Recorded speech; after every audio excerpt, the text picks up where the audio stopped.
Hey guys, how's it going?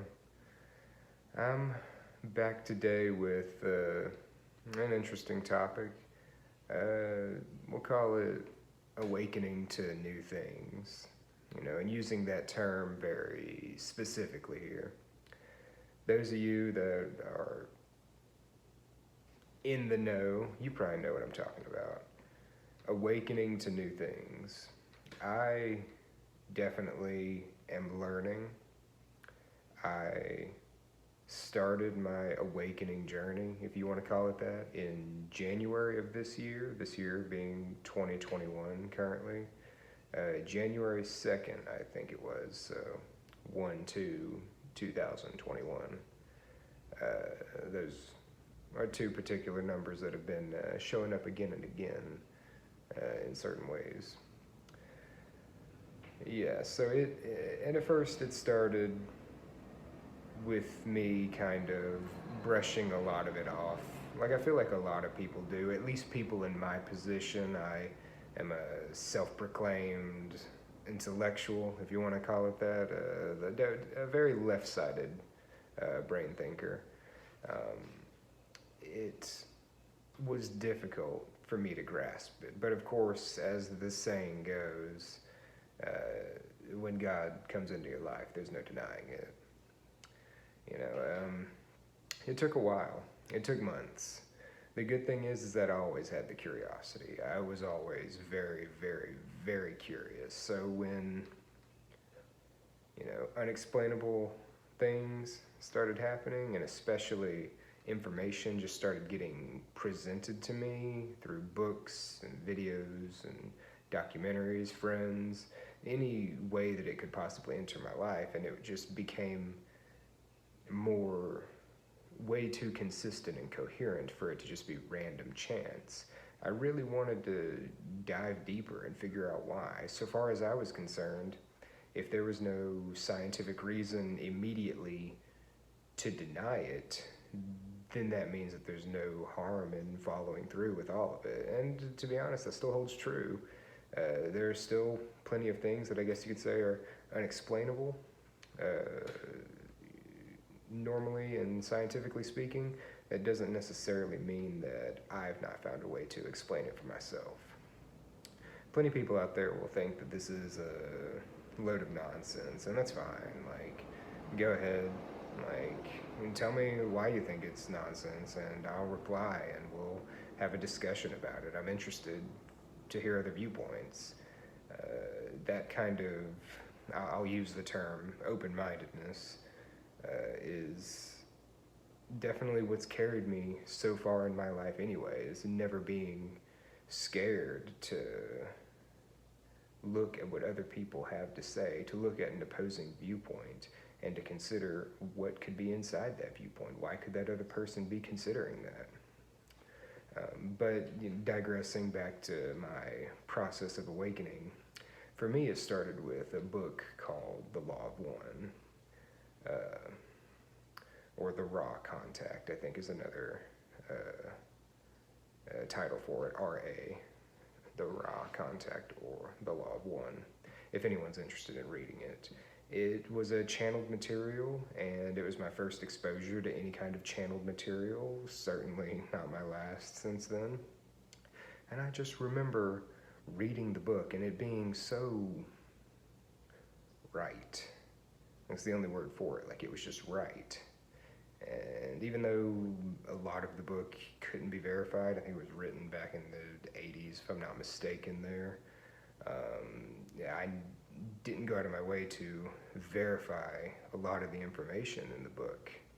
I didn't really need to. They weren't really making any, significant claims about the real world out there that I thought needed to be verified. It was just stuff that pertained specifically to my journey, and I'm sure will pertain to specifically other people's journeys as well. But for me, it was the first exposure that I had to something so grand. Certainly, like I said, wouldn't be the last. There were countless books, countless documentaries, countless movies, countless hours of research that I've done since then. And it's been heck of a journey, I gotta say. And I'm sure there's more to come. But it wasn't until the beginning of summertime that I really started to consider that it could be a spiritual awakening, if you want to call it that. That was a very hard term for me to really get involved with, understandably so. I mean, it was, at the time, I considered it such a wishy-washy thing to say. But since then, since doing a lot of my shadow work, it's definitely proven to be true time and time again. I wish that I could bring some of this evidence out of my head, some of the personal experiences that have happened to me, and to present them scientifically, but it's just not going to be able to be done. It's a good phrase that I heard from a book that I had read. I can't remember specifically which one. It might have been A Course in Miracles, but it said that revelation is an intensely personal experience. You know, and I don't think anyone's revelation is the same. When I use the term revelation, don't think that I'm claiming to be some kind of prophet and that I have answers for other people. No. I have answers for me. And I'm happy to present some of those answers to other people, just for the off chance that they might get some answers out of it themselves, that they might be able to take something from what I say and transmute it into something that benefits their life. Because I don't think there are any real right or wrong answers. In the end, all truths are true.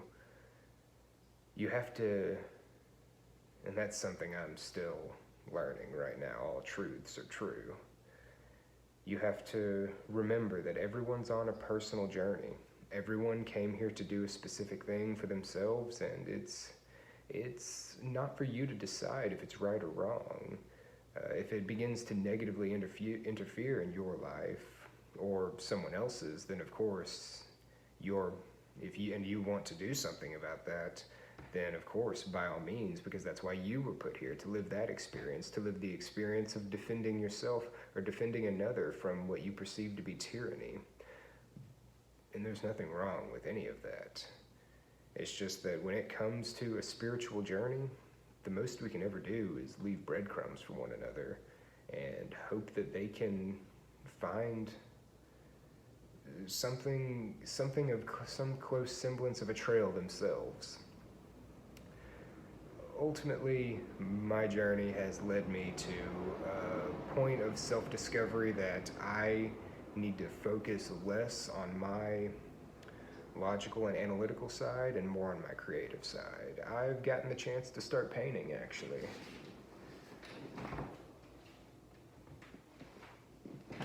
This is inspired by something I saw online, and it definitely, it's something I've enjoyed quite a bit. Finding ways to express myself more and more and more, and just doing things that I enjoy for the sake of enjoyment. You know, going out on a walk. It's getting colder out now, and it's rainy right now as I'm speaking, so I can't do that right now. But when I get the chance to, I'll go out and do it again. There's a nice trail nearby, a nice long one that I haven't gotten the chance to fully walk, because I'm sure it'll take more than a few hours to do, maybe even a day or two. And I'm excited to give the whole thing a try. I'm excited to just go out driving. That's something I haven't done in quite a while, because my car is admittedly kind of junky. But just doing things that I enjoy doing. Just going out on a drive and having music playing and just being lost in contemplation is something I enjoy. Painting is something I enjoy. Just doing things for the sake of doing them for me is something I enjoy. And that's something I've been learning to focus on more and more, that creative outlet, the right side of my brain, because it's been left lacking severely for the majority of my life. So I guess this is definitely something for a lot of you left brain thinkers out there as well. If you're kind of like me and you've just been analytical your whole life, it's time to not let that go.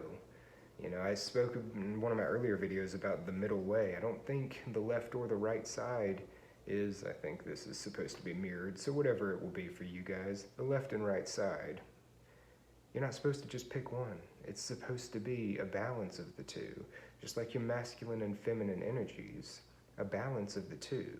One, focusing on one of them will never be the right way, so to speak. The best type of human that you can become is one of balance and moderation, where you're allowed to take from both sides of the spectrum to be able to experience as many aspects of life as you can. You know, I definitely consider myself to be an introvert, but trying to get out of my comfort zone is something I want to focus on more as well. Just anything that I haven't focused on in my life too much, I'm going to start putting a bit more energy into that, and I'll come back to other aspects of my life, the analytical, introverted side, whenever I need to recharge, whenever I need, you know, that time alone. That's fine. You can come back to it. No parts of you are evil. Accept all of you as who you are.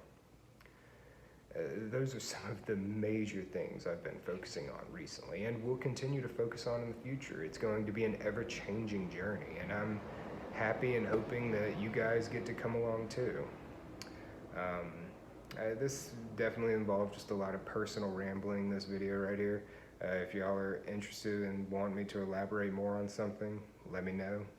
I'm always happy just to get a chance to ramble on and on and on and on. But I hope y'all enjoyed listening to this. Like I said, right now, I'm just learning about me. A 25-year-old man who's trying to learn about himself, finally, I guess. And I suppose I should be happy about it. There are people that are much later in life that haven't discovered themselves yet. So focusing on me and being happy that I got to do so at a young age, that I still have so much ahead of me. I appreciate y'all for listening. The whole thing, like, comment, subscribe. And like I said, let me know if you want me to elaborate on something, or if you have something specific you'd like me to talk about. I might have some input for you. Don't claim to have all the answers, but you never know, I might have some. Just let me know. All that good shit again. Namaste, happiness, love, joy, and peace. And I wish you all well.